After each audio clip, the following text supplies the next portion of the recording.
जय जगन्नाथ दर्शक बंधु आज फेब्रुआरी 11 तारिख बुधवार मु नहीं आसी जाइए आज दिन केतोटी गुरुत्वपूर्ण खबर से भिडियोटी को शेष जाए देखंतु एवं आपण मानक भल पाइबा स्वरूप वीडियो को गोटे गोटे लाइक कर दियंतु आ एथि सहित हम चैनल को जदि नुआ आसीचंती ताले चैनल को सब्सक्राइब करी साइड रे थिबा बेल आइकन को ऑल रे सेट कर दियंतु जहा फल रे हमर प्रत्येक न्यूज आपण सर्वप्रथम पाई परिबे। तेबे चलंतु आज दिन केतोटी गुरुत्वपूर्ण खबर ऊपर नजर पकाइबा। आज प्रथम खबर है सरकार बड़ निष्पत्ति कटिजिब आपनक राशन कार्ड सूचना मिली 70 लाख कार्ड हेबो बातिल जानतु आपनक कार्ड कटिबो कि नहीं।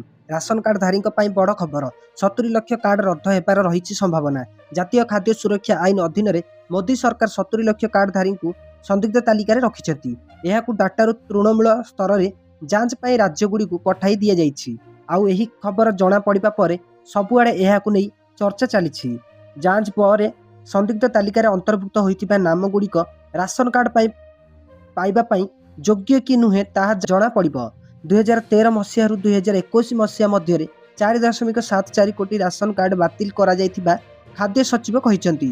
सेहीपरि एथर 70 लाख राशन कार्ड धारी को संदिग्ध तालिका रखा जाइछि। परवर्ती खबर एबे गड़िला 250 नुआ एम्बुलेंस। तेबे सूचना मिली जीवन बंचाइबा नुआ सारथी रोगी सेवारे सामिल हैला नुआ 108 एम्बुलेंस। द्वितीय पर्यायर 250 एम्बुलेंस लोकप्रिय होइछि।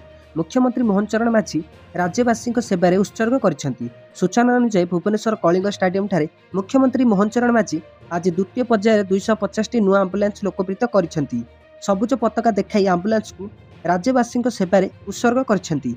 एही योजना पूर्व डिसेम्बर 22 तारिख में 150 नुआ 108 एम्बुलेंस गढ़ी तथा राज्य में जरूरीकालीन एम्बुलेंस सेवारे अधिक उन्नति आने पर्यायक्रमे पुराणा एम्बुलेंस गुड़ी को बदलाई जाई नुआ एम्बुलेंस अणा जाइछि। 108 जरूरीकालीन एम्बुलेंस गुड़िकर पंजीकरण बीमा एवं ब्रांडिंग सहित प्रति एम्बुलेंस 25.77 लाख टंका खर्च करा जाइछि एवं 428 कोटी एम्बुलेंस मोट प्राय 111 कोटी टंका व्यय होइछि।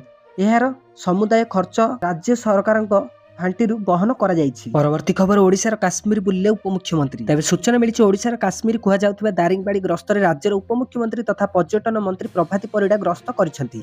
से सोमवार दिन दारिंगबाड़ी रे पहुंची इको रिट्रीटर पहुंची रात्रि यापन करिथिबा बेले मंगलवार सकाळ 10टा रे से दारिंगबाड़ीर विभिन्न पर्यटन स्थल बुलिथिले।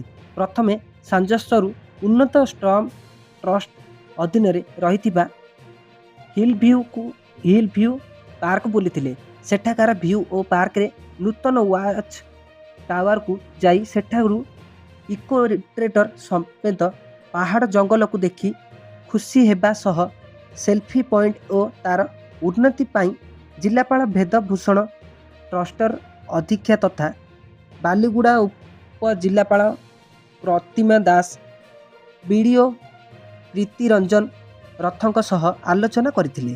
पर सेठारु कॉफी बगीचा और डुलुरी पाइन बण बुली देखिथिले। एने उपमुख्यमंत्री प्रभाती परिडा तांको प्रतिक्रिया रे कहिसेंती मु समस्त पर्यटन क्षेत्र संपर्क रे अधिकारी सह आलोचना करी एहार विकास पई कोन पदक्षेप नियाजिब से नै खबरदाता सम्मेलन रे कहिबी बोली कहिसेंती।